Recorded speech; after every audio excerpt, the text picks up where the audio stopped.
सो torque निकालने का हम लोग प्रोसेस जान चुके हैं। टॉर्क इज इक्वल टू एक जो हो गया वेक्टर फॉर्म में, वो क्या हो जाएगा, that will be the R vector cross F vector. याद रखिएगा ये वाला प्रोसेस हम लोग तभी यूज करेंगे जब फोर्स और आर वेक्टर को प्लानर नहीं हो तब, है ना। ये वाला प्रोसेस तब यूज करिएगा जब फोर्स वेक्टर और आर वेक्टर दोनों को प्लानर नहीं हो तब। जैसे लाइक दिस इज, ये कुछ आपका हो गया एक्स एक्सिस,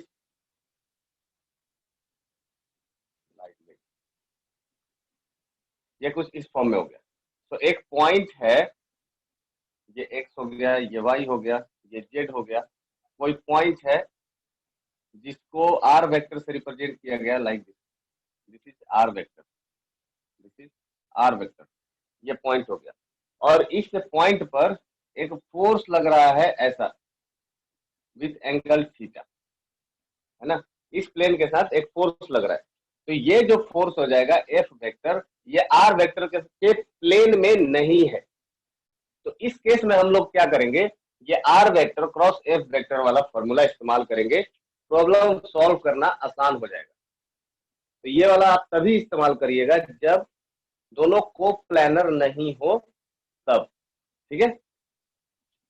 लेकिन जब फोर्स और आर वेक्टर दोनों को प्लानर हो तब आप सिंपल स्केलर फॉर्म में इस्तेमाल करिए, that is R perpendicular into F, या एफ इंटू आर परपेंडिकुलर।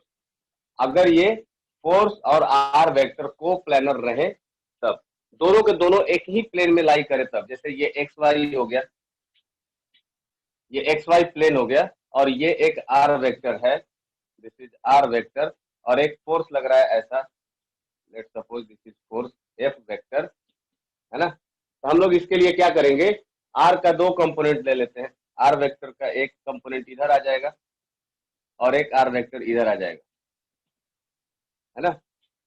तो ये वाला कंपोनेंट आप तभी इस्तेमाल करिए जब दोनों के दोनों सेम प्लेन में रहे तब। तो यहां से हम लोग क्या ले लेंगे, फोर्स वेक्टर का आर परपेंडिकुलर, तो ये फोर्स लग रहा है ऐसा, करेक्ट। तो इस फोर्स का लाइन ऑफ एक्शन ज्वाइन करेंगे ऐसा, लाइन ऑफ एक्शन अगर देखेंगे तो इस ओरिजिन के अबाउट हमारा जो डिस्टेंस आ जाएगा वो आ जाएगा ये वाला डिस्टेंस के बराबर। If this is angle theta then this will become R sine theta, correct. तो यहाँ पर हम लोग डायरेक्ट इस केस में हम लोग क्या कर देंगे, टॉर्क इज इक्वल टू कर देंगे एफ इंटू आर साइन, ठीक है। तो जो वेक्टर फॉर्म है ये आप तभी इस्तेमाल करिए जब फोर्स और रेडियल वेक्टर दो अलग अलग प्लेन में लाई करते हैं, है ना। इन दैट केस आप फोर्स का 3 कंपोनेंट निकालेंगे, फिर उसको सॉल्व करेंगे, टाइम वेस्ट, मतलब टाइम ज्यादा लग जाएगा। और अगर को प्लानर है तो आप directly F into R perpendicular, F मतलब line of action of force, जो फोर्स का लाइन ऑफ एक्शन है उस फोर्स से जिस ओरिजिन के अबाउट आपको टॉर्क निकालना है उसके अबाउट उसका परपेंडिकुलर डिस्टेंस मेजर कर लीजिए, देन टॉर्क कैलकुलेट कर लीजिए। फिर वेक्टर फॉर्म में करने की जरूरत नहीं है, that will be the totally waste of time हो जाएगा, करेक्ट। चलिए, टॉर्क निकालने के लिए मैंने आप लोगों को बताया था कि जो टॉर्क निकलता है वो किसी दो पॉइंट के अबाउट निकलेगा। एक टॉर्क निकलेगा सेंटर ऑफ मास के अबाउट, और दूसरा जो टॉर्क निकाला जाता है वो निकलता है उस पॉइंट के अबाउट जिसका वेलोसिटी या एक्सेलरेशन 0 हो, ठीक है। तो उसी पॉइंट के अबाउट हमें टॉर्क कैलकुलेट करना पड़ता है। आई बात समझ में। अब देखते हैं एप्लीकेशन ऑफ टॉर्क। टॉर्क का एप्लीकेशन कहाँ कहाँ होगा, एप्लीकेशन ऑफ, अच्छा एप्लीकेशन से पहले इक्विलिब्रियम देख लेते हैं, equilibrium of rigid body.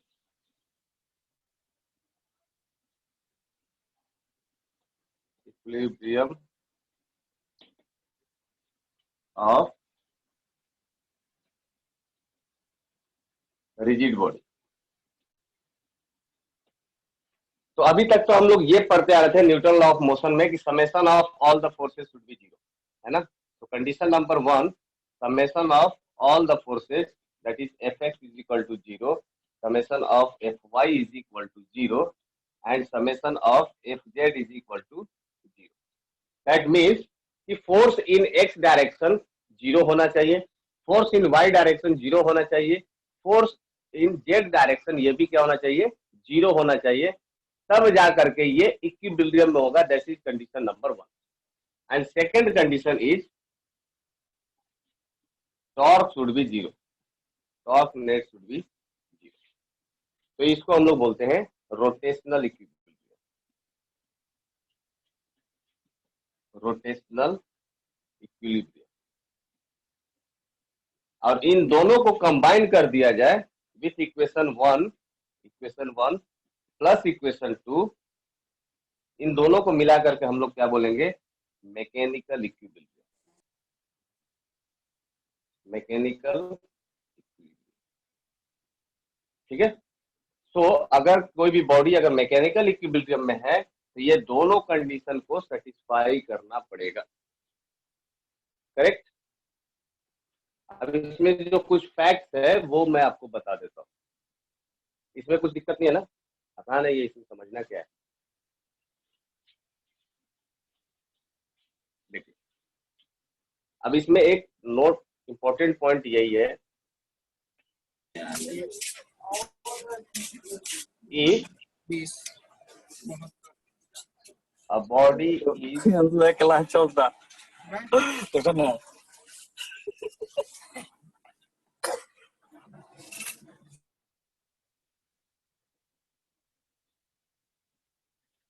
if a body is in rotational equilibrium, if a body is in rotational equilibrium and three forces three or more than three or more than three forces acting on body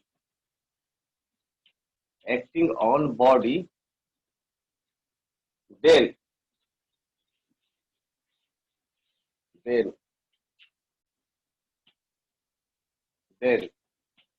these all forces must pass through a common point,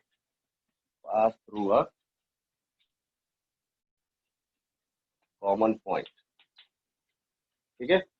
तो अगर एक body rotational equilibrium में है तो और उस body के ऊपर 3 या 3 से ज्यादा फोर्सेज एक्ट कर रहे हैं तो वो सारे के सारे फोर्स एक कॉमन पॉइंट से पास करेंगे, ये मस्ट है, अदरवाइज वो रोटेशनल इक्विलिब्रियम में नहीं होगा। लेट सपोज कि इस पर एक फोर्स लग रहा है F1 और इस पर एक फोर्स लग रहा है ऐसा F2, ठीक है, और एक और फोर्स इस पर लगाना है, तो वो जो फोर्स होगा इसके लिए हम लोग क्या देखेंगे कि इनका जो कॉमन पॉइंट है वो कौन सा है, ये ऐसा। तो जो तीसरा फोर्स लगेगा वो कहीं इसी लाइन के थ्रू लगेगा, तो ये रोटेशनल इक्विलिब्रियम में होगा, this will be the F3। तो चौथा फोर्स होगा उसका भी लाइन ऑफ एक्शन इसी फोर्स के थ्रू पास होना पड़ेगा इस पॉइंट के अबाउट, दिस इज F4, तभी जाकर के ये रोटेशनल इक्विलिब्रियम में होगा। ये एक इंपॉर्टेंट कंडीशन है, this can be used in the questions of toppling. Toppling का जो क्वेश्चन आता है वहां पर ये कंसेप्ट यूज होता है। करेक्ट। तो अगर 3 या 3 से ज्यादा फोर्स लगता है और ऑब्जेक्ट को रोटेशनल इक्विलिब्रियम में रहना है तो उस पर लगने वाले सारे फोर्स को एक कॉमन पॉइंट के थ्रू पास होना पड़ेगा। दैट मीन्स उसके line of action of that force will be pass through a common point. Correct. ये बात समझ में आई सबको?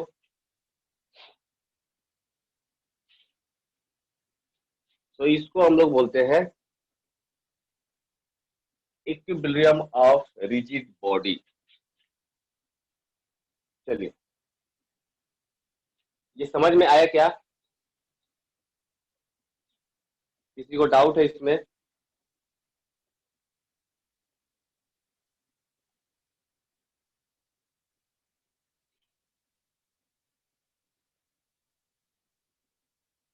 आवाज जा रही है ना?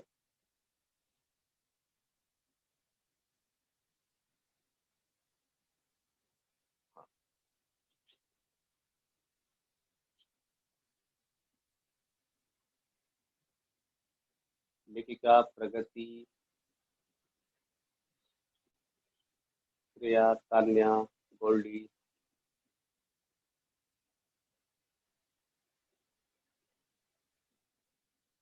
हाँ सर, आवाज जा रही है, समझ में आ रहा है क्या? क्लियर है? हाँ ठीक है, अब ठीक है। चलिए, तो कुछ मैं आप लोगों को एक छोटा छोटा फिगर बना के देता हूँ। आप बस सिर्फ इतना बताइए कि क्या वो रोटेशनल इक्विलिब्रियम में है या नहीं है। तो फॉर एग्जांपल, मान लीजिए कि आपका एक रॉड है और यहाँ पर एक फोर्स लग रहा है एफ और यहाँ पर एक फोर्स लग रहा है एफ। क्या ये रोटेशनल इक्विलिब्रियम में है?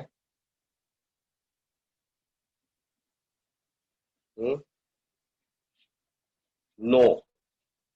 क्या ये ट्रांसलेशनल इक्विलिब्रियम में है?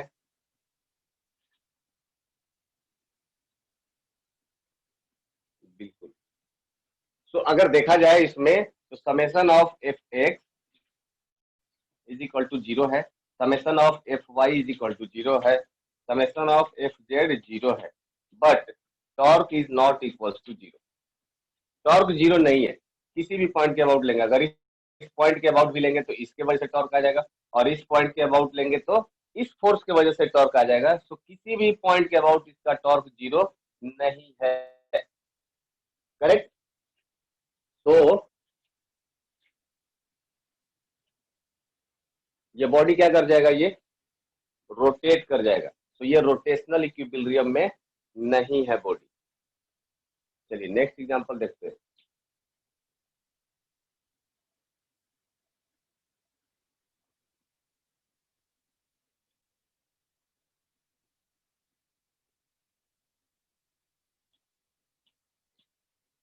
इसमें बताइए, क्या ये ट्रांसलेशनल इक्विलिब्रियम में है?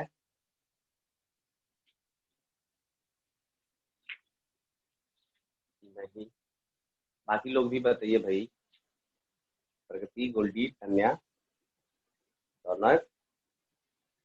हाँ तो यस नो बोलते जाओ, नहीं तो नींद लग जाएगा। एक तो सुबह सुबह जग रहे हो तुम लोग इतने मेहनत से।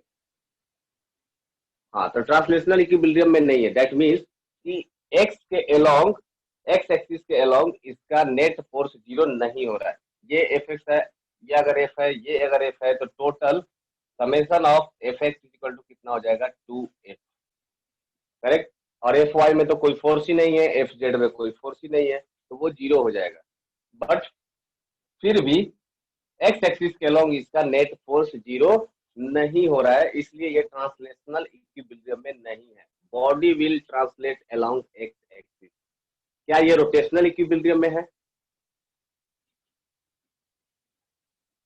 क्या ये रोटेशनल इक्विलिब्रियम में है?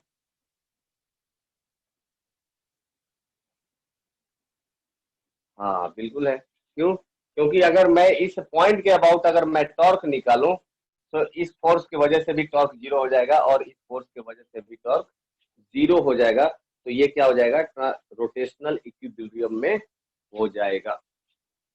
तो ये सिंपल है, आप सब देख करके फाइंड आउट कर सकते हो कि कौन सा रोटेशनल इक्विलिब्रियम में है, कौन रोटेशनल इक्विलिब्रियम में नहीं है। चलिए नेक्स्ट देखेंगे, एप्लीकेशन ऑफ टॉर्क।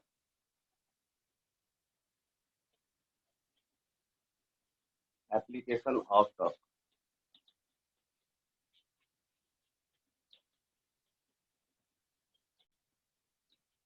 तो सबसे पहला एप्लीकेशन तो यही है, to find angular acceleration. To find angular acceleration.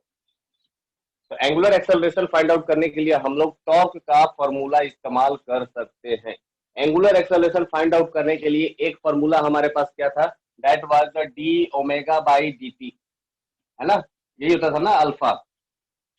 Angular velocity को टाइम के रिस्पेक्ट में डिफरेंशिएट कर देते थे तो हमें एंगुलर वेलोसिटी, एंगुलर एक्सेलरेशन निकल के आ जाता था। एक फॉर्मूला ये था। दूसरा फॉर्मूला क्या है, that is by the torque method. तो टॉर्क अबाउट, किसके अबाउट लेना है, that is axis of rotation, जिस एक्सिस के अबाउट रोटेशन हो रहा है।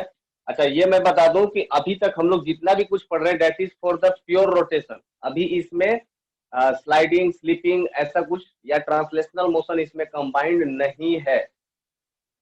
टिल नाउ अभी तक हम लोग सिर्फ और सिर्फ प्योर रोटेशन के बारे में ही स्टडी कर रहे हैं।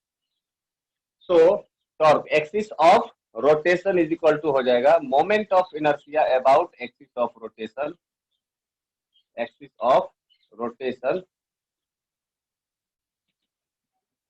प्लस एंगुलर एक्सेलरेशन अल्फा, इसके अबाउट एक्सिस ऑफ रोटेशन। तो हर केस में आपको क्या करना है, axis of rotation find out कर लेना है।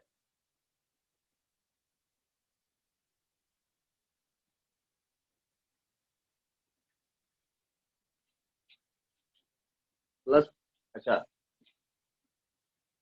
Torque is equal to I into alpha. तो नॉर्मली हम लोग क्या रखते हैं, torque is equal to I alpha, ये वाला फॉर्मूला याद रखना है। बट आपको ये वाला टर्म नहीं भूलना है, that is torque is about axis of rotation. ठीक है, तो यहां से अल्फा का वैल्यू जो आ जाएगा equal to the torque divided by I. Correct, torque divided by I. अब इस पर एक दो क्वेश्चन कर लेते हैं, थोड़ा समझ में आ जाएगा कि कहना क्या चाह रहा हूं मैं। हो गया ना, ये मिटाऊं क्या मैं,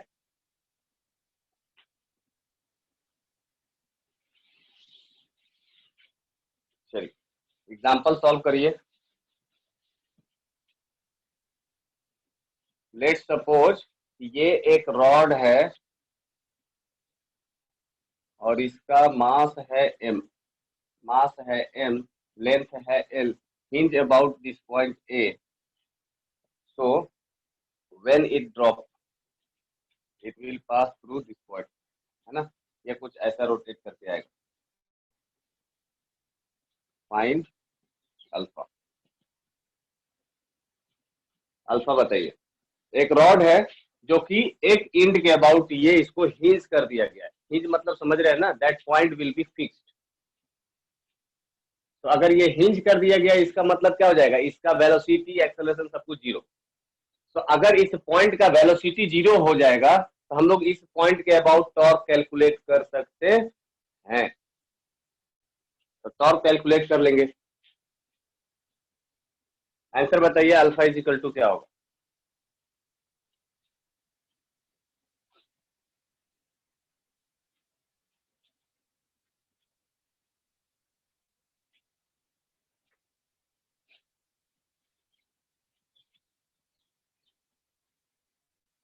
जल्दी जल्दी जल्दी,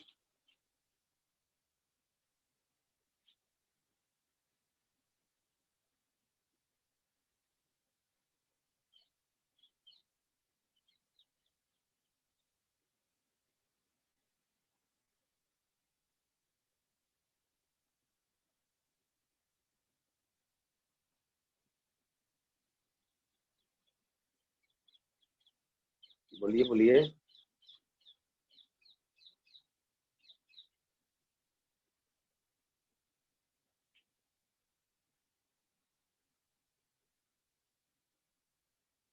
नहीं समझ में आया क्या ये,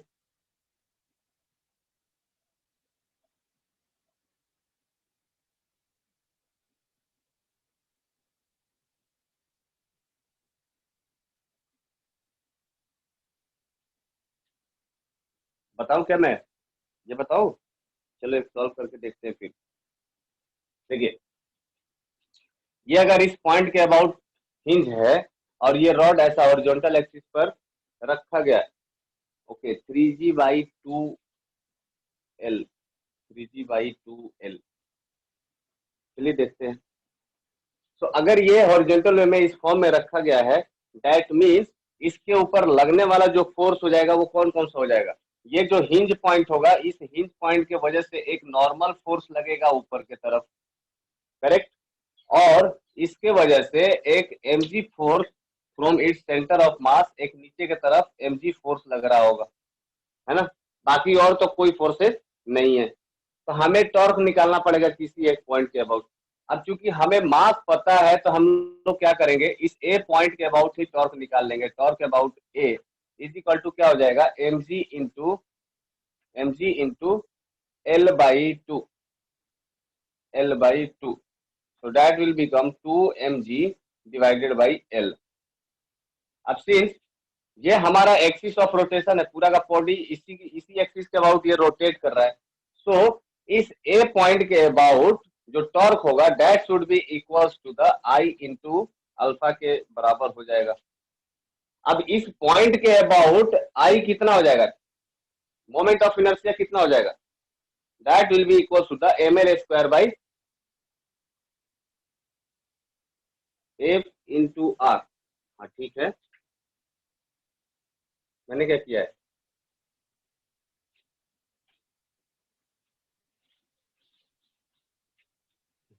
आधा नींद में हूँ क्या मैं। mg/L/2 ये हो गया torque is equal to I into alpha. तो अल्फा इज इक्वल टू यहां से क्या हो जाएगा, mg/L/2 इंटू आई। अब ये जो आई का वैल्यू हो जाएगा वो कितने के बराबर हो जाएगा इस पॉइंट के about, that will be equal to the ml square by 3। So I is equal to यहां से हो जाएगा ml स्क्वायर बाई 3। तो आई का वैल्यू यहाँ पर पुट कर देंगे mg/L/2 into ml square by 3। तो ये 3 क्या हो जाएगा, चला जाएगा ऊपर, 3 को हटा देंगे, एल से एल स्क्वायर कैंसिल हो जाएगा। तो यहाँ से मास भी कैंसिल आउट हो जाएगा। तो क्या बच जाएगा, 3g/2l, that will be the correct, 3g/2l। ठीक है, नेक्स्ट एक और एग्जांपल करते हैं।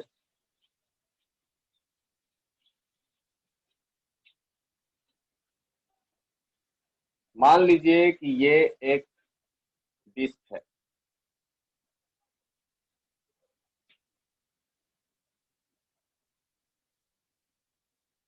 और यहाँ से एक मास लटका दिया गया, that will be has weight m। ये हो गया सेंटर ऑफ रोटेशन, इसका रेडियस हो गया r, और ये जो पुली है, पुली का मास हो जाएगा m, mass is equal to m, है ना। तो ये पुली है, that will be look like this, then find angular acceleration alpha. Angular acceleration alpha,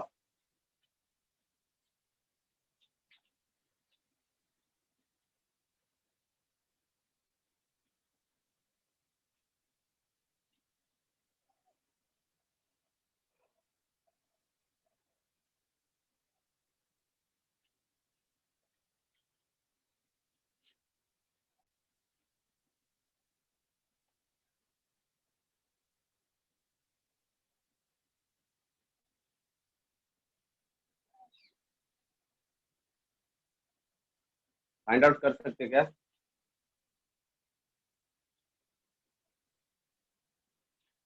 बाकी लोग, तारीख, नेहा, साक्षी, प्रिया,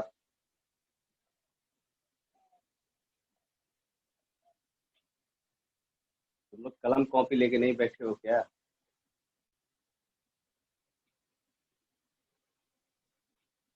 कलम और कॉपी साथ में लेके बैठा करिए।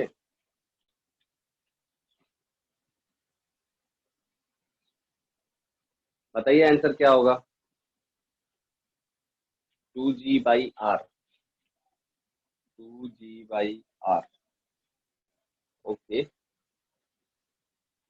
सो चेक करते हैं। ये जो पुली है, ये पुली का अगर हम लोग फ्री बॉडी डायग्राम बनाएंगे तो इस पुली का जो मास होगा वो mg इसके सेंटर से लग रहा होगा नीचे की तरफ, है ना।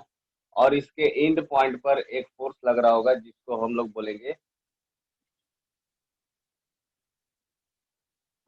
इसका भी मास है m, तो ये भी लग रहा होगा कितना, mg के बराबर। साक्षी का आ गया 4g/r।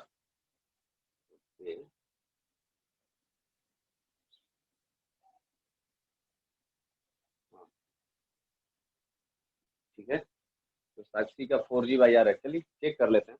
तो अगर ये डिस्टेंस है r, तो ये हो जाएगा हमारा axis of rotation, because this is the fixed point. तो इसी के अबाउट हम लोग कैलकुलेट कर लेंगे टॉर्क। तो torque about O will be equal to, इस mg के वजह से तो टॉर्क 0 हो जाएगा, इसके वजह से आ जाएगा mg इंटू r के बराबर, है ना। And that should be equal to the I into alpha के बराबर। तो अल्फा इज इक्वल टू कितना हो जाएगा, mg into r divided by I। अब चूंकि ये डिस्क है, तो डिस्क का मोमेंट ऑफ इनर्शिया कितना हो जाएगा, that will be equal to the mr²/2। तो यहाँ पर I की जगह वैल्यू पुट कर देंगे mr²/2, mr²/2।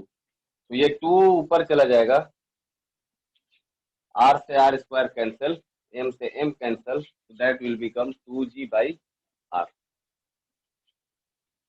साक्षी 4 कैसे आ गया था? चलिए और एग्जांपल करते हैं इसके ऊपर।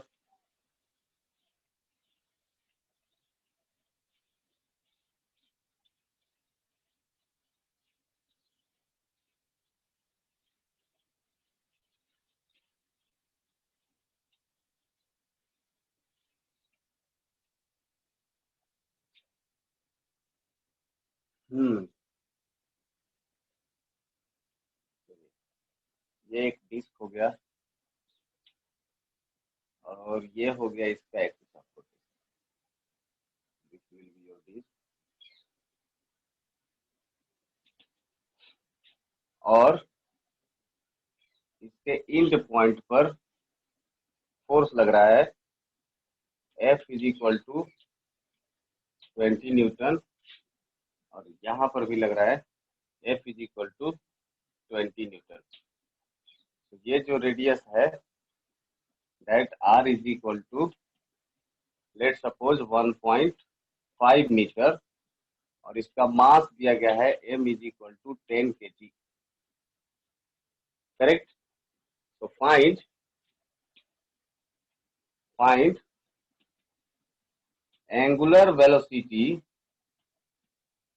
Angular velocity of disc after 2 second, है ना। तो हमें बताना है कि इस डिस्क का एंगुलर वेलोसिटी 2 सेकेंड के बाद कितना होगा।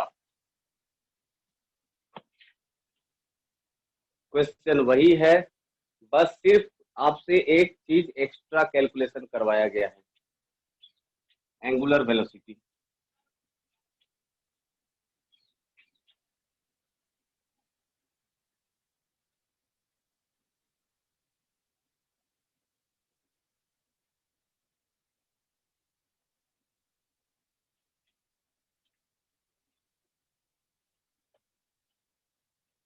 हो जाएगा।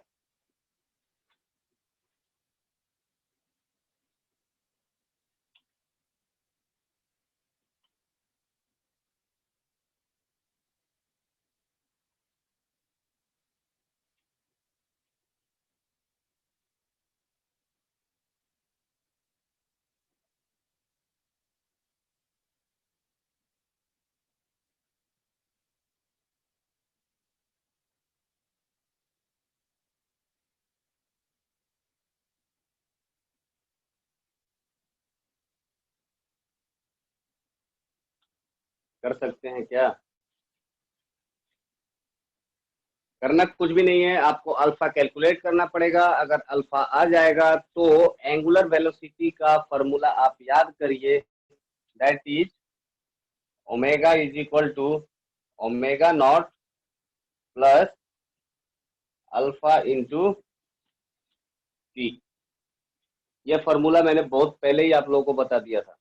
तो अगर ये अल्फा का वैल्यू कैलकुलेट हो जाएगा, omega naught that will be initially at rest तो T time that is 2 second के बाद इसका एंगुलर वेलोसिटी क्या होगा, ये फाइंड आउट करना है। करिए।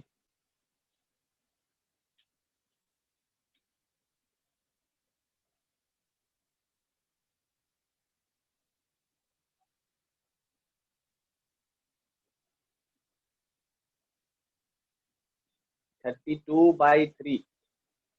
ओके, चलिए चेक करते हैं।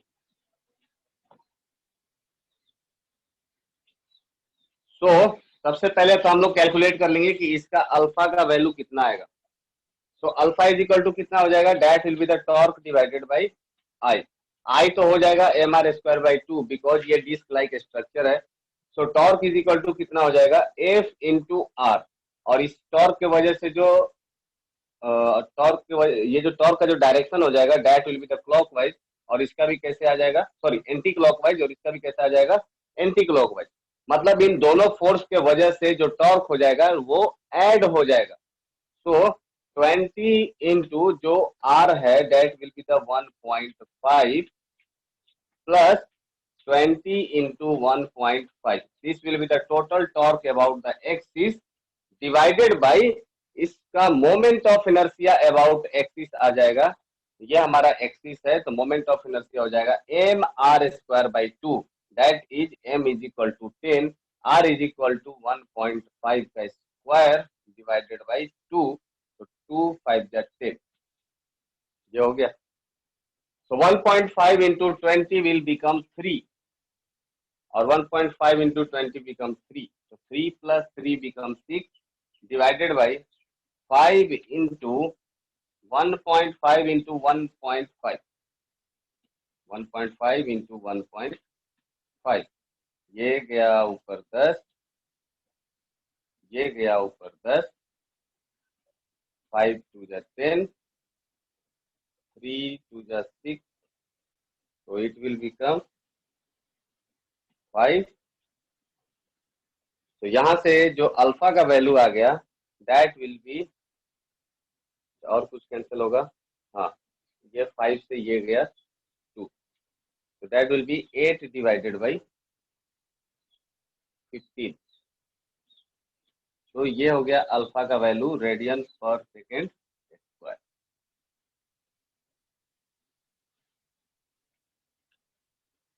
लेखिका का आया 8/15, किसी का आया अल्फा का ना,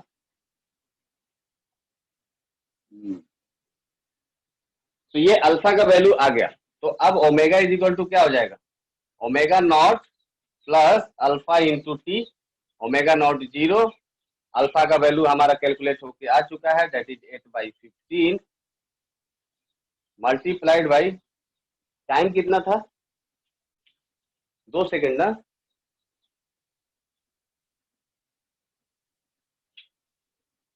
हाँ 2 सेकेंड।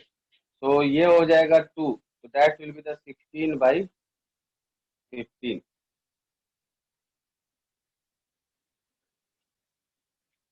हाँ शुभांगी, कहीं मिस्टेक किया आपने? हम्म, चलिए हाँ चेक कर लीजिए।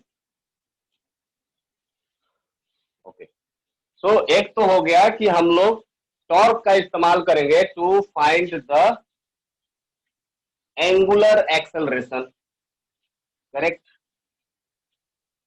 दूसरा, torque is use in constant motion, it will used in constant motion.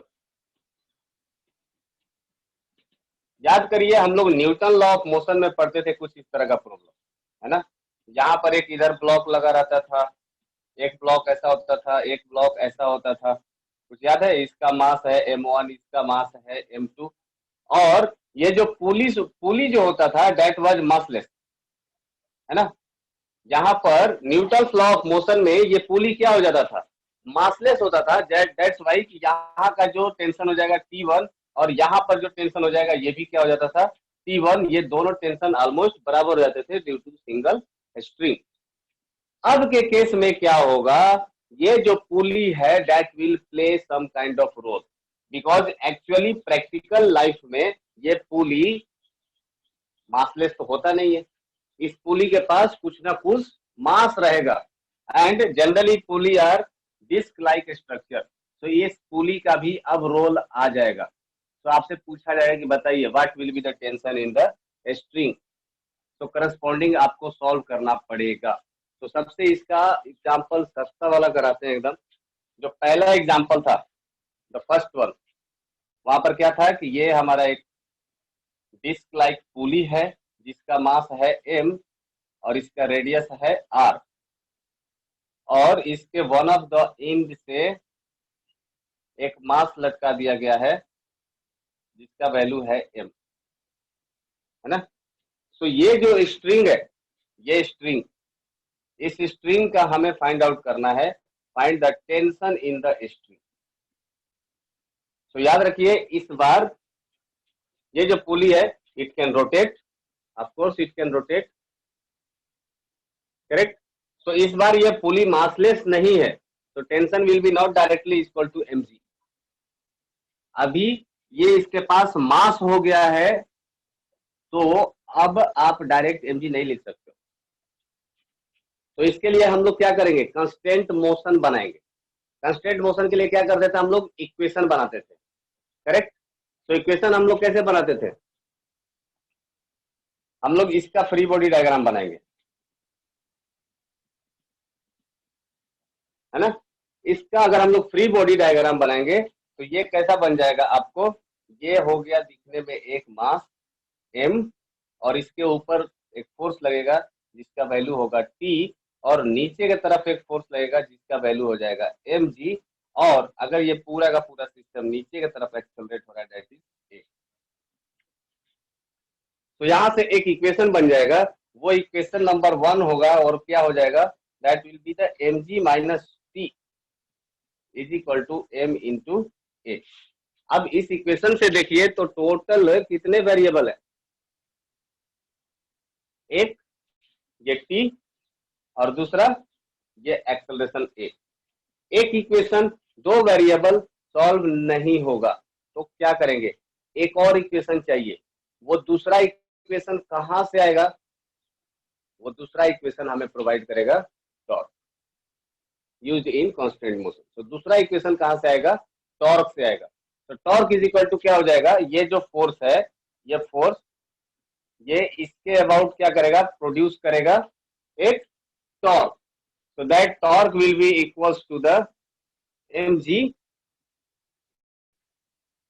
into r, mg into r, and that should be the equals to, that should be equals to I into alpha, correct। so alpha is equal to यहां से क्या आ जाएगा, mg into r divided by mr square by 2, m cancel, r cancel, that will be the 2g by r, 2g by r, ये आ गया alpha का value. अब हम लोग जानते हैं कि जो एंगुलर एक्सेलरेशन होता है, angular acceleration alpha, that is ये a tangential, tangential acceleration is equal to हो जाता है आर इंटू अल्फा के बराबर। That means tangential acceleration a कितने के बराबर हो जाएगा, that will be the R into, R से आर कैंसल, तो ए कितने के बराबर आ जाएगा, 2g के बराबर। तो यहां पर ए का वैल्यू निकल के आ गया कितना, 2g। तो फर्स्ट इक्वेशन में हम लोग पुट कर देंगे तो क्या आ जाएगा, फर्स्ट इक्वेशन में पुट करेंगे तो क्या आ जाएगा, that will be the mg minus t is equal to m into 2g, correct. तो 2g का वैल्यू अगर हम लोग डायरेक्ट इधर लेकर के आते हैं तो टेंशन इज इक्वल टू क्या हो जाएगा, माइनस ऑफ mg।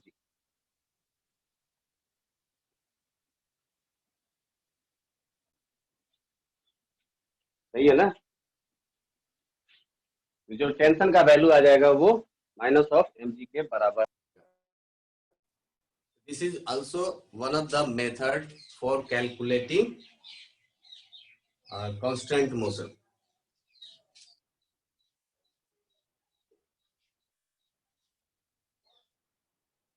आई बात समझ में।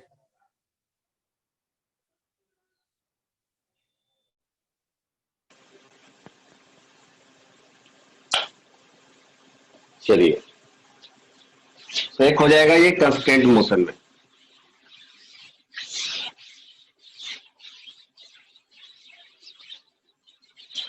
कांस्टेंट मोशन में और भी प्रॉब्लम, बहुत सारा डिफिकल्ट भी क्वेश्चन बनाया जा सकता है।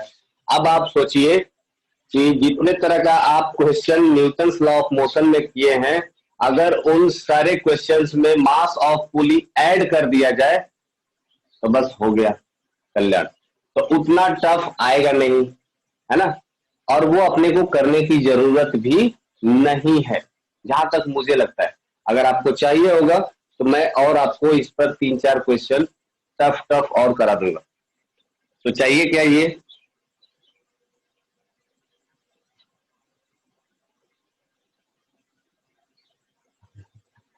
और आ गया तो आपको छोड़ना ही पड़ेगा, बिकॉज ये क्वेश्चन भी सॉल्व करोगे तो आपको 4 मार्क्स ही मिलेंगे, है ना।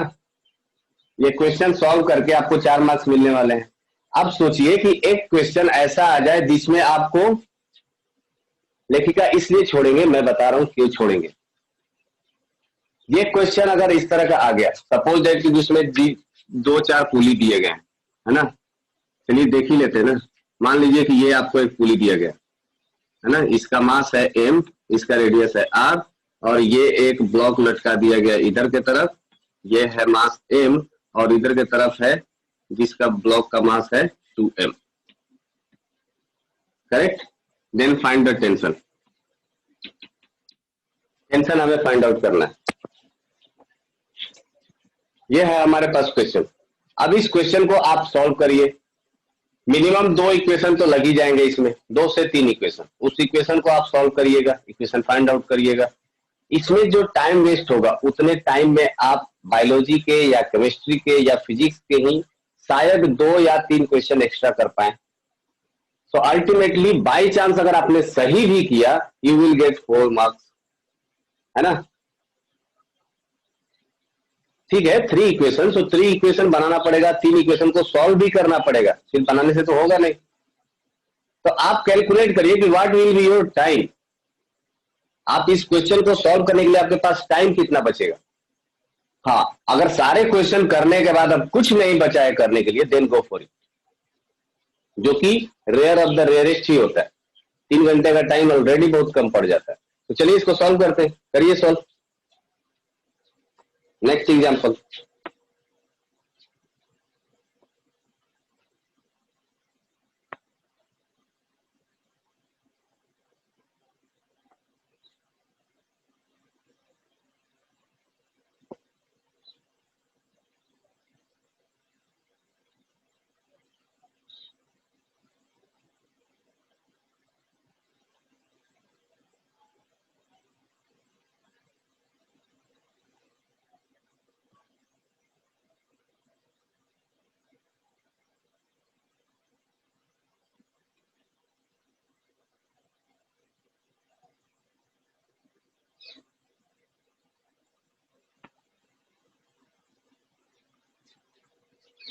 करिए करिए, 3 इक्वेशन बनाइए इसका, तीनों इक्वेशन को सॉल्व करिए। इस फिगर को जरा साइड में बनाते हैं ताकि सॉल्व करने के लिए स्पेस मिलेगा। चलिए, तो ये है कुछ बेचारा पुली ऐसा टंगा हुआ है, बेचारे के कंधे पर 2 लोड हैं, एक का मास है m और दूसरे का मास है 2m। ये है 2m। तो हमें बताना है कि बताइए इस स्ट्रिंग में टेंशन कितना होगा, what will be the tension अगर पुली का मास है m, r। ऑब्वियसली जो पुली है वो डिस्क लाइक स्ट्रक्चर होगा। So we will start solving by writing equation. So equation सबसे पहले लिखना स्टार्ट करेंगे। पहले दोनों ब्लॉक को आइसोलेट करिए, एक एक ब्लॉक का फ्री बॉडी डायग्राम बनाइए। So 1 2 3 there are 3 mass in the system. Then तीनों का अलग अलग कंस्टेंट मोशन का इक्वेशन लिखिए, वहां से आपको 3 इक्वेशन मिल जाएंगे। कितने लोग जीवित हैं? लेखिका, अमन, नेहा, श्रेया, शिवांगी एंड तन्या। बना सकते हो या बनाना स्टार्ट करें? मे आई हेल्प यू सम वे?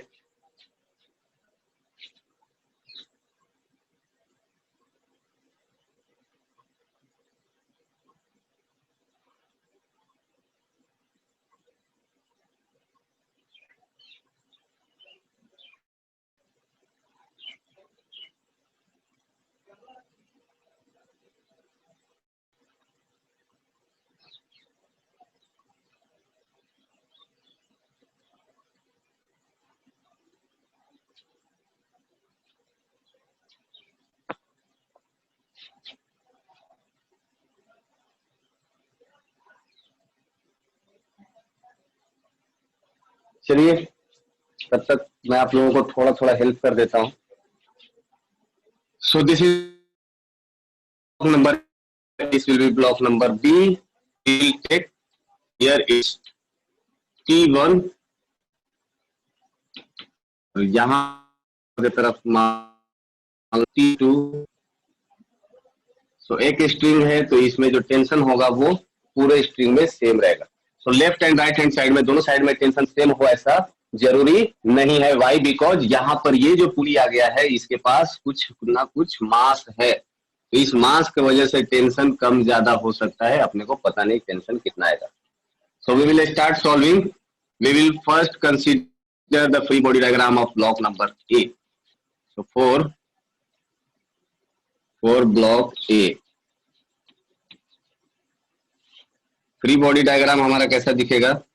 ये एक ब्लॉक है ऐसा और इसका मास है m और इस पर ऊपर की तरफ एक फोर्स लग रहा होगा T1, दैट इज टेंशन 1, और नीचे की तरफ इसका मास हो जाएगा A, तो mg। और लेट सपोज कि ये मूव कर रहा है ऊपर की तरफ with acceleration A, so this point will move with acceleration a। तो अगर ये a से जाएगा तो ये क्या हो जाएगा? a से डाउन करेगा। सो इक्वेशन हमारा यहां से बन जाएगा T1 minus mg is equal to m into a। This will be equation number 1। तो ये तो हमारे पास फर्स्ट इक्वेशन आ गया। सिमिलरली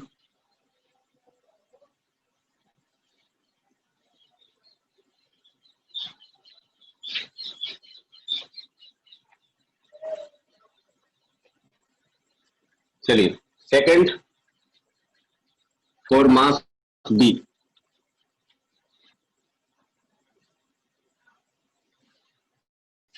फॉर मास B वो तो दिखा भी नहीं।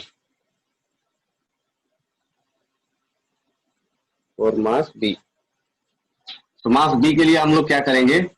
इसका फ्री बॉडी डायग्राम बनाएंगे और इसका मास हो जाएगा 2m, ऊपर की जगह टेंशन लगेगा T2, एक्सेलरेशन हो जाएगा डाउनवर्ड डायरेक्शन में A, डाउनवर्ड डायरेक्शन में फोर्स लगेगा 2mg।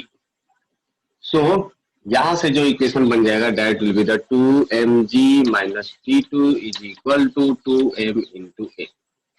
This will be equation number 2। तो दो इक्वेशन आ गया, दो वेरिएबल, अभी तक 3 वेरिएबल चल रहा है T1, T2 and acceleration A। So what will be the third equation? That third equation will be come from pulley. So अगर पुली को हम लोग स्टडी करेंगे तो पुली हमारा बेचारा दिखने में कितना सुंदर बेचारा, ये ऐसा दिखेगा। ठीक है, इसके वन साइड में टेंशन होगा T1 और दूसरे साइड में इसका टेंशन हो जाएगा T2 और ये पूरा का पूरा बॉडी मूव कर जाएगा। Let suppose it is alpha. तो यहां से जो इक्वेशन बन जाएगा T2 के वजह से, T1 के वजह से जो इधर के तरफ आ जाएगा टॉर्क T1 इंटू आर। तो ये किस तरह से हो जाएगा, एंटी क्लॉकवाइज। और ये वाला T2 वाला जो टॉर्क है that will be the in the direction of clockwise. तो माइनस कर देंगे T2 माइनस, सॉरी T2 वाला ज्यादा है ना, तो T2 को प्लस लेना पड़ेगा तभी जाकर के अल्फा भी प्लस आएगा। तो T2 into R minus T1 into R is equal to I into alpha. So that will be the mr square by 2 into alpha. Okay. So this will be our equation number 3. Correct? So from equation number 1 and from equation number 2 we can substitute the value of T1 and T2 in equation number 3. So यहाँ से T1 का value हम लोग कितना लिख सकते हैं, T1 is equal to लिख सकते हैं ये चला जाएगा उधर, तो ये m कॉमन ले लेंगे, that will be the g plus a। और यहाँ पर T2 का वैल्यू लिख सकते हैं, ये भी चला जाएगा उधर, तो ये 2m g माइनस a। तो T1 और T2 का वैल्यू यहाँ पर पुट कर देते हैं, तो यहाँ पर वैल्यू क्या आ जाएगा, 2m g minus a into R minus m into G plus A into R is equal to M R square into alpha divided by 2। Correct? So R R और आर स्क्वायर कैंसिल आउट हो गया। तो यहां से बच जाएगा, ये 2mg को ब्रैकेट के अंदर ले जाएंगे तो ये बच जाएगा 2mg minus 2ma minus mg minus ma is equal to mr alpha by 2। So 2mg minus mg will become what? mg और 2ma माइनस ये हो गया ma is equal to mr alpha by 2। Mass से mass को cancel out कर देते हैं, तो यहां से बच जाएगा g minus a is equal to r by 2 alpha, r by 2 alpha. So once again minus 3ma होगा, कहां पर, कहीं साइन छूट गया क्या, माइनस ma माइनस ma, हाँ करेक्ट करेक्ट करेक्ट, यहां पर माइनस माइनस साइन ऐड हो जाएगा, करेक्ट। तो माइनस ऑफ हो जाएगा 3m इंटू ए, तो मास मास कैंसिल आउट हो जाएगा, यहां से बच जाएगा g माइनस 3a। ठीक है, this will be g minus 3a। So once again यहाँ पर a और r अल्फा के बीच में हम लोग एक रिलेशन बना सकते हैं क्या, अगर ये अल्फा से रोटेट कर सकता है तो a इज इक्वल टू आ जाएगा a tangential is equal to r into alpha. This will be equation number 4, sorry, this will be equation number 4 and this will be equation number 5. So from equation 4 and 5 we can write g minus 3a is equal to r by 2 into alpha की जगह लिख सकते हैं a by r, so this will be a by r, r cancel out हो जाएगा। so a is equal to, ए को उधर लेकर के चले जाएंगे तो ये क्या हो जाएगा, g is equal to a by 2 plus 3a, that will be the 3 into 2 6a plus a 7a by 2, 7a by 2, 7a by 2 is equal to g। So a is equal to आ गया यहां से 2g by 7, 2g by 7। यहां से हमने निकाल के लेकर के आ गए एक्सेलरेशन ए। अब अगर ये ए का वैल्यू आ गया तो करस्पॉन्डिंग हम लोग T2 का भी वैल्यू फाइंड आउट कर सकते हैं यहां से, है ना। तो T2 इज इक्वल टू यहां पर ए का वैल्यू पुट कर देंगे 2G/7, 2G/7, तो हमारा वैल्यू कितना आ जाएगा 7G minus 2G is equal to 5G/7. So that will be the 10mg/7. Yes Shubhangi. So T2 का जो वैल्यू आ गया यहां पर फ्रॉम इक्वेशन जो भी ये वैल्यू आया that will be the 10mg/7। ये एक आंसर आ गया T2 का। सिमिलरली T1 का जो वैल्यू आ जाएगा वो आ जाएगा कितना m इंटू जी प्लस ए का वैल्यू 2G/7। तो ए का वैल्यू 2G/7 रखेंगे तो 7G प्लस 2G 9G/7। तो यहां से T1 का वैल्यू आ जाएगा 9mg/7। तो that will be the value of T1। तो T1 और T2 दोनों का वैल्यू अलग अलग आ गया। अब बताइए, हाँ अब बताइए साक्षी कि क्या ये इक्वेशन, क्या ये प्रॉब्लम एग्जाम में करने लायक है, जहां पर आपको 1 मिनट भी नहीं मिलता है एक क्वेश्चन को सॉल्व करने के लिए। Now tell me.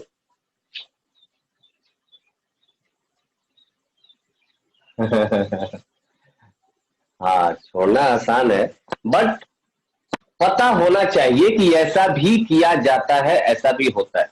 Correct. So exam is not only कि how much do you know, exam is based on totally a smart way of calculation. आप कितना स्मार्ट हो, कौन सा क्वेश्चन करना है, कौन सा क्वेश्चन छोड़ना है, ये आपको आनी चाहिए। करने को तो आप सारा क्वेश्चन कर सकते हो अगर आपको पूरे दिन दे दिया जाए तो, लेकिन हमारे पास सारा टाइम है नहीं ना।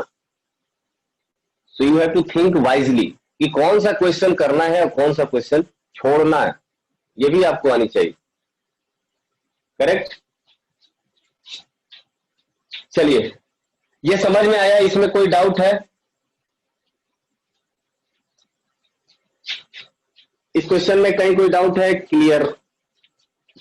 ओके क्लियर, ठीक है।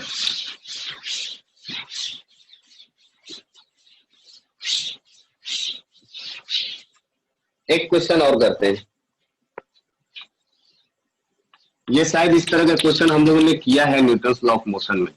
दो स्ट्रिंग है ऐसा और दोनों के एंड पर एक रॉड ऐसा फिक्स कर दिया गया। तो दिस इज अ रॉड और इसके बीच में एक वेट लटका दिया गया।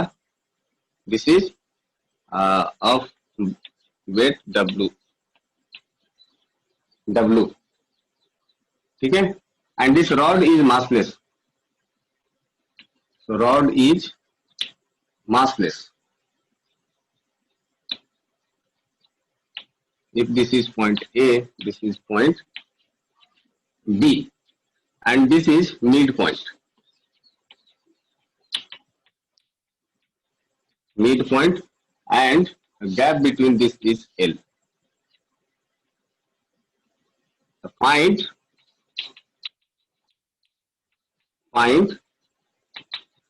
tension in both strings.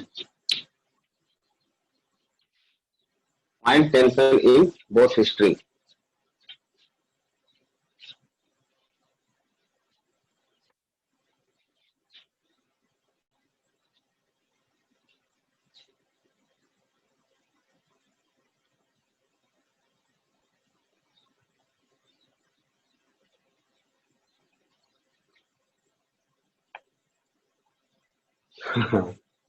हाँ सुवांगी करेक्ट। W/T W/2 इतना क्या सोचना है? देखो ये रॉड मासलेस है, ये मिड पॉइंट पर लटका हुआ है ही, इसका मतलब ये जो वेट होगा ये दोनों स्ट्रिंग में इक्वली डिवाइड हो जाएगा। So tension will be equal to the W/2। अब यही क्वेश्चन, हाँ वही साक्षी आपने mg लिखा है, एक्चुअली वो W दिया हुआ है तो W/2 हो जाएगा। अगर वही क्वेश्चन ये अगर मिड पॉइंट ना हो करके ये क्या हो जाएगा, यहां से let suppose this will B 3L/2। if this distance is 3L/2, now calculate the tension in the stick. तो पहला वाला आसान था, समझना चाहिए था बस, क्योंकि वो बाई सिमेट्रिसिटी हो जाता वहां से W/2। अब ए पॉइंट से जो वेट है उसकी दूरी दे गई है 3L/2। Now it is not a mid point, so अब जो फोर्स का डिस्ट्रीब्यूशन होगा वो इक्वल नहीं होगा, सब जगह अलग अलग हो जाएगा।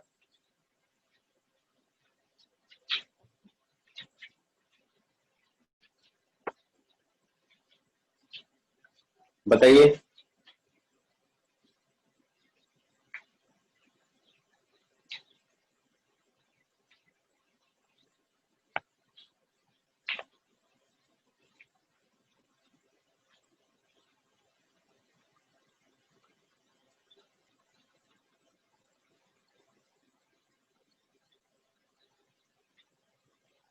जल्दी जल्दी कैसे करेंगे? इसमें लगेगा फोर्स T1 और इसमें लगेगा फोर्स T2, तो दो अननोन हो जाएंगे, तो इसका मतलब दो इक्वेशन तो चाहिए ही चाहिए। अब चूंकि ये पूरा का पूरा सिस्टम इक्विलिब्रियम में है, ऑब्जेक्ट मूव नहीं कर रहा है, इसका मतलब F is equal to M A, that is F net is equal to M A वाला तो सोल्यूशन आएगा नहीं यहाँ पर, ऐसा इक्वेशन कुछ भी नहीं बनने वाला है। सो एक इक्वेशन कहां से बन जाएगा? From the equilibrium condition, summation of all the forces equals to 0। So first equation will be T1 plus T2 is equal to W। क्योंकि ये वेट है तो डायरेक्ट W ले लेता हूं, अगर मास होता तो mg ले लेता। So T1 plus T2 is equal to W, this is the equation number 1। दो इक्वेशन वन वेरिएबल, बहुत नाइंसाफी है। सो एक इक्वेशन अपने को और चाहिए। सो अगर ये इक्विलिब्रियम है, दैट मीन्स कि इसका रोटेशनल इक्विलिब्रियम, टॉर्क भी क्या होना चाहिए? That will be also be 0। तो यहां से एक इक्वेशन लेकर के आ जाएंगे। वो इक्वेशन कैसे आ जाएगा? किसी भी एक पॉइंट के अबाउट टॉर्क निकाल लीजिए। लेट सपोज मैं ए पॉइंट के अबाउट अगर टॉर्क कैलकुलेट करता हूं, so torque about A is equal to हम लोग एज्यूम कर लेंगे 0। हर एक पॉइंट पर अगर ये इक्विलिब्रियम है तो किसी भी पॉइंट के अबाउट इसका टॉर्क क्या हो जाएगा?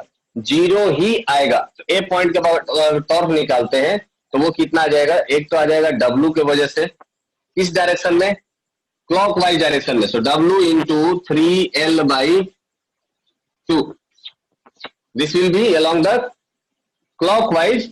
और ये जो वैल्यू है T2 के वजह से आ जाएगा किधर की तरफ? एंटी क्लॉकवाइज डायरेक्शन में, -T2 into L is equal to 0। ये नेट टॉर्क 0 होगा तभी जाकर के क्या होगा? ये रोटेशनल इक्विलिब्रियम में होगा। This will be equation number 2। दो इक्वेशन, दो वेरिएबल सॉल्व करेंगे, दोनों वेरिएबल का आंसर आ जाएगा। सो सबसे पहले इक्वेशन नंबर 2 से ही सॉल्व करेंगे तो मुझे लग रहा है कि T2 का वैल्यू आ जाएगा। Let's check it out. T2 into L is equal to आ जाएगा कितना? 3WL/2, 3WL/2। सो L L कैंसिल, यहां से आ जाएगा T2 is equal to 3W/2। तो जब T2 का वैल्यू आ गया तो T1 का भी वैल्यू आ जाएगा ना, from equation 1। From equation 1 T1 is equal to लिख देंगे W माइनस 3W/2। ठीक है, ठीक है।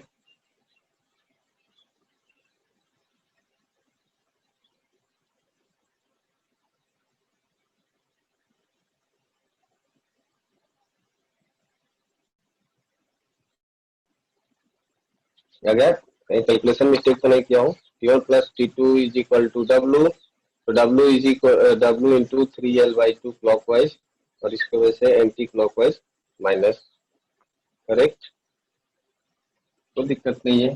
तो T2 इज इक्वल टू आ गया 3W/2।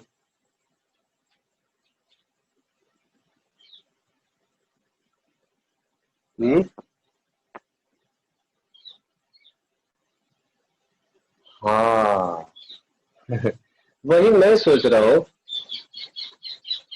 ये 3L/2 कैसे ले लिया? My mistake. ये 2l/3 होना चाहिए ना।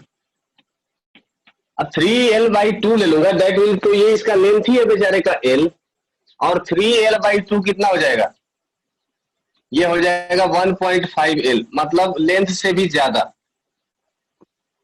तभी मैं बोलूं ये निगेटिव क्यों आने लगा, सॉरी सर, ये हो जाएगा 2l/3, तो ये 2l/3 हो जाएगा, तो ये भी कितना हो जाएगा 2w/3, तो यहां पर it will become 2w/3, so 3w minus 2w will become w/3। अब ये करेक्ट है। अब क्वेश्चन तो मुझे याद रहता नहीं है, ऑल ऑफ द सडन जो याद आता है वो मैं बता देता हूँ, यही बनता है क्वेश्चन, यही सॉल्व होता है। ये समझ में आ गया?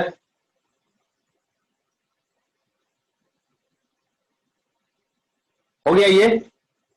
किसी को कोई डाउट? हाँ श्रेया पहली बार बोली है, कोई डाउट नहीं है, ठीक है ठीक है। अभी नींद खुला होगा, अभी ये 8:30 हो गया ना। चलिए, सो एक तो हो गया कि आप कंस्टेंट मोशन में एक इक्वेशन आप निकाल सकते हो by the help of torque. अब ये टॉर्क का इक्वेशन आप सॉल्व कर सकते हो, दो मेथड मैंने बता दिया। एक, जब ये इक्विलिब्रियम कंडीशन में होगा तो किसी भी पॉइंट के अबाउट टॉर्क 0 कर लीजिए, वहां से आपको एक इक्वेशन मिल जाएगा। दूसरा इक्वेशन, जब वो मोशन में रहेगा, जब वो रोटेट करेगा तो torque is equal to I into alpha कर लीजिए, और अल्फा इज इक्वल टू हो जाता है A tangential divided by R. तो टेंजेंशियल एक्सेलरेशन आप लोग सर्कुलर मोशन में पढ़ चुके हो, ये आपको बेहतर वे में पता है। एक प्रॉब्लम जो बहुत ही फेमस है वो मैं आपको कराता हूं, एससीबी का भी, शायद एससीबी में भी ऐसा क्वेश्चन एक दिया गया है। देखिए ये है कुछ इस तरह से, वॉल दिया गया है, 90 डिग्री पर है ये वॉल, ये हो गया surface, and this surface is rough, this surface is rough, और इसके ऊपर एक ऐसा रॉड रखा गया है, या यू कैन से दैट कि एक लैडर रखा गया। अलग अलग बुक में अलग अलग नाम से देते हैं, सो मतलब उससे नहीं है, मतलब इससे है, ये एक इस तरह से रॉड रखा गया, ठीक है। और ये रॉड हॉरिजॉन्टल के साथ एंगल बना रहा है थीटा, ये रफ है, तो इसके जो कोफिशिएंट ऑफ फ्रिक्शन है that will be the mu, और ये इसका जो लेंथ है दैट इस रॉड का मास होगा m, l, मास हो जाएगा m और लेंथ हो जाएगा l, correct. So all system will be in equilibrium, all system will be in equilibrium, है ना। Let's suppose this is point A and this is point B, है ना। सो फाइंड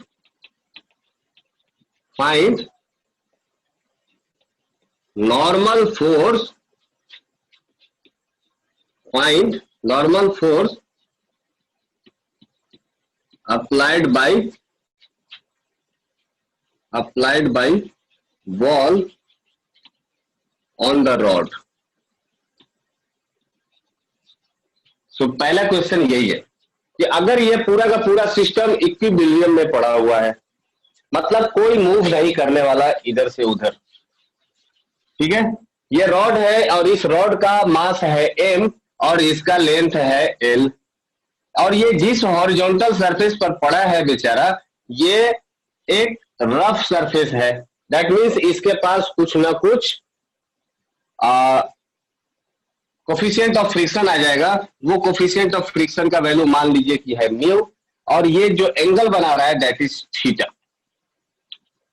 सो हमें फाइंड आउट करना है कि बताइए कि ये जो वॉल है, कौन कौन सा वॉल है, ये वॉल और ये वॉल, दोनों इस रॉड के ऊपर नॉर्मल फोर्स कितना लगा रहे होंगे, सो दैट कि it will be in equilibrium. This will be the question number 1।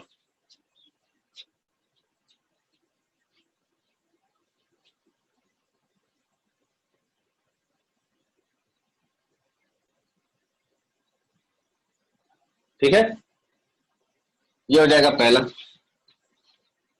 और दूसरा क्वेश्चन ये भी फाइंड आउट कर लीजिए,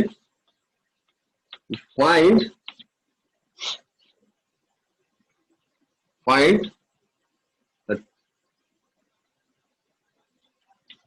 total force applied by floor on the rod.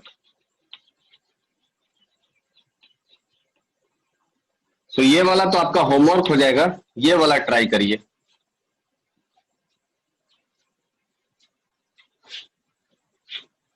Question number 1 try करिए।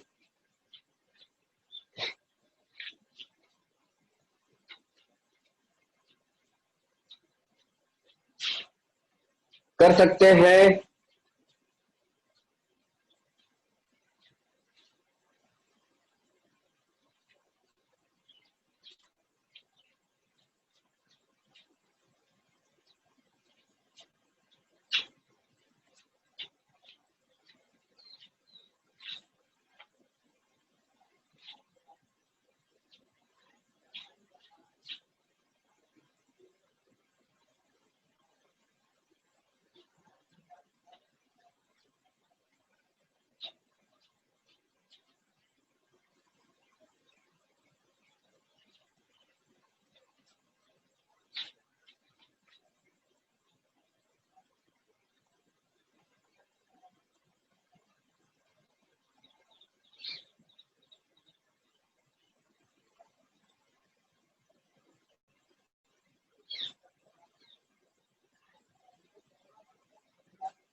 बताओ क्या?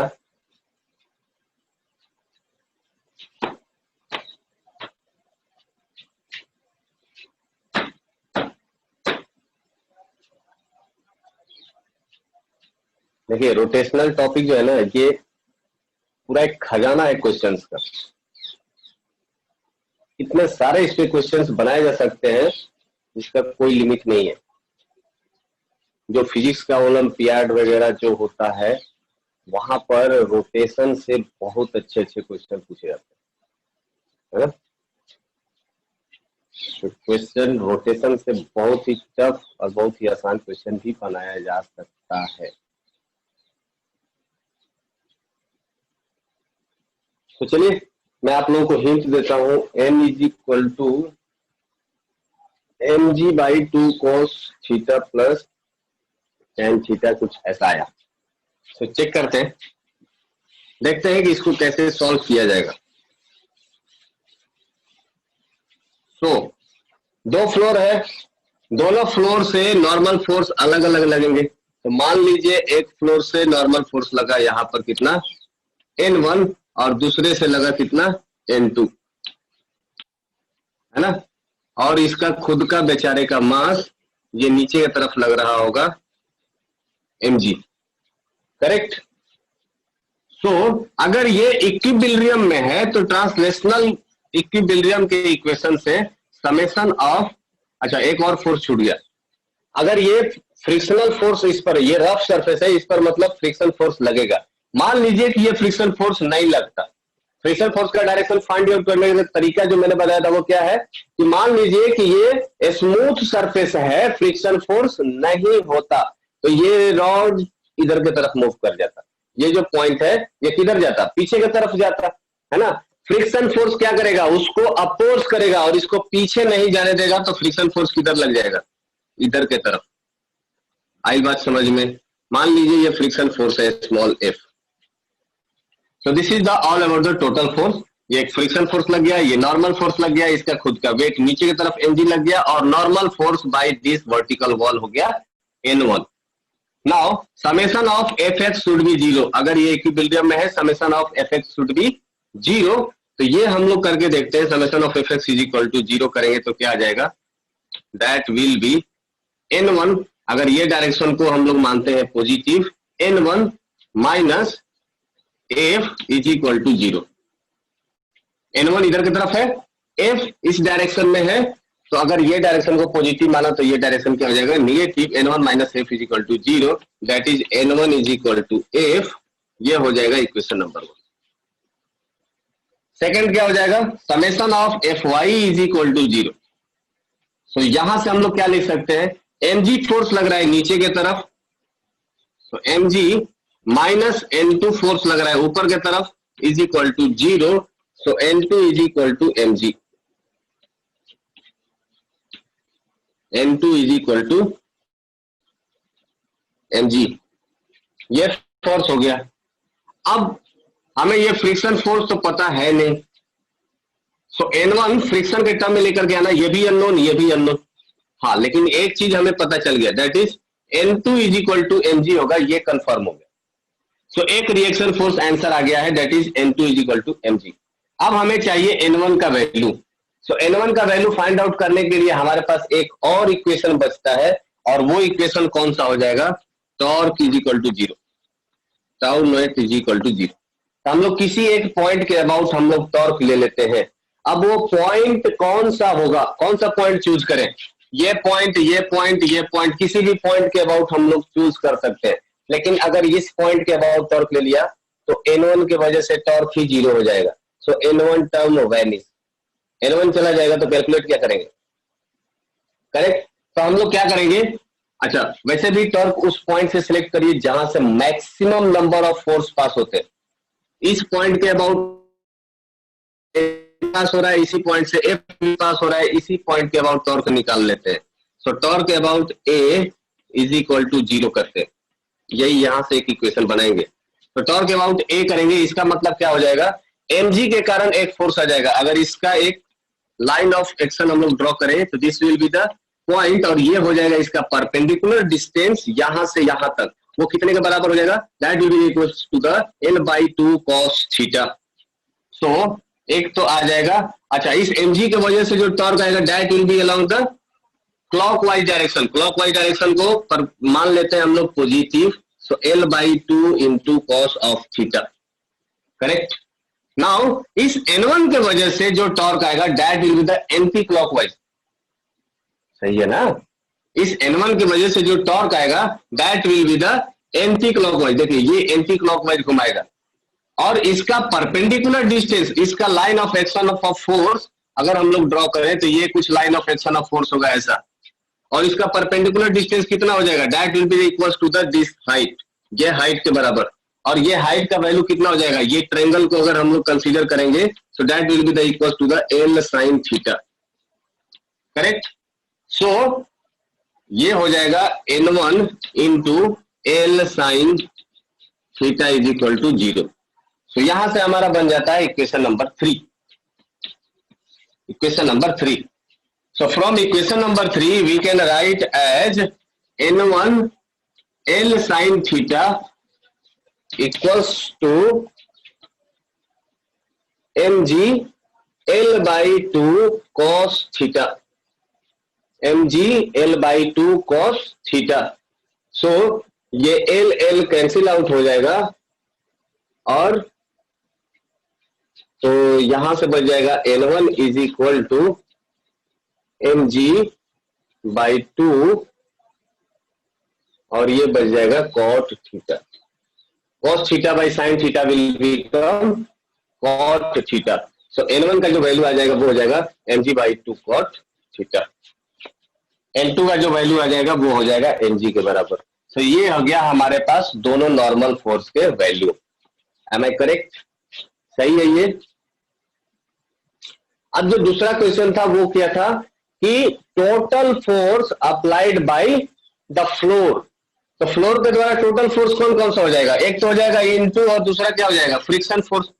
तो फ्रिक्शन फोर्स का वैल्यू हम लोग फाइंड आउट कर सकते हैं यहां से, N1 का वैल्यू फ्रिक्शन फोर्स के बराबर हो जाएगा।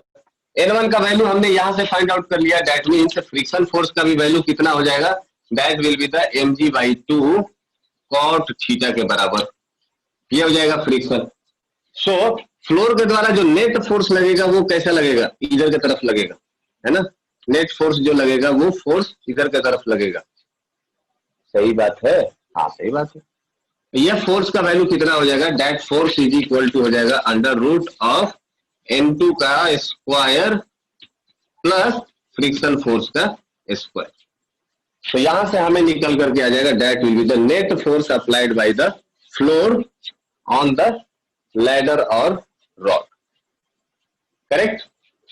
अब अगर ये फोर्स भी आ गया तो हम लोग इसका एंगल भी निकाल सकते हैं कि ये फ्लोर के साथ कितना एंगल बना सकता है। अब क्वेश्चन बनाने के ऊपर है, बनाते जाओ यहां से जितना मर्जी उतना क्वेश्चन बनाओ, ठीक है।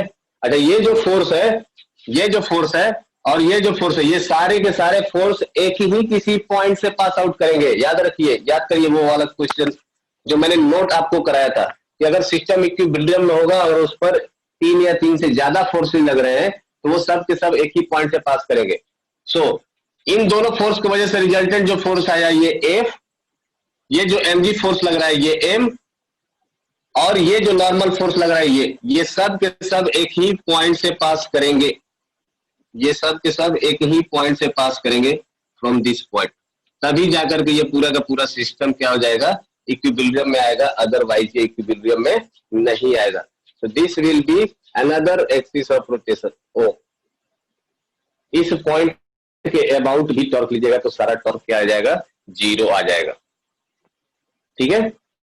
सो जरूरी नहीं कि एक सिस्टम जो इक्विलिब्रियम में है वो उस सिस्टम के अंदर ही टॉर्क लेंगे तो 0 आएगा। नो, ऐसा कोई फिक्स पॉइंट नहीं है। देखिए ये रॉड है, इस रॉड के बाहर भी एक ऐसा पॉइंट है वो लाई करता है जिसके अबाउट टॉर्क 0 आ जाएगा। सो इस पॉइंट के अबाउट ये पूरा सिस्टम क्या हो जाएगा, इक्विलिब्रियम में आ जाएगा। समझ में आया? कोई डाउट है इसमें किसी को? किसी को कुछ पूछना है? नो? तो शायद आप लोगों का क्लास भी होगा। सो ठीक है, मिलते हैं नेक्स्ट क्लास में। ये टॉक ऑलमोस्ट खत्म हो गया है। नेक्स्ट क्लास में मैं सिर्फ आप लोगों को एंगुलर मोमेंटम बताने वाला हूँ। इसके पहले अगर कोई डाउट होगा तो वो सॉल्व कर लेंगे। चलिए बाय बाय, टेक केयर।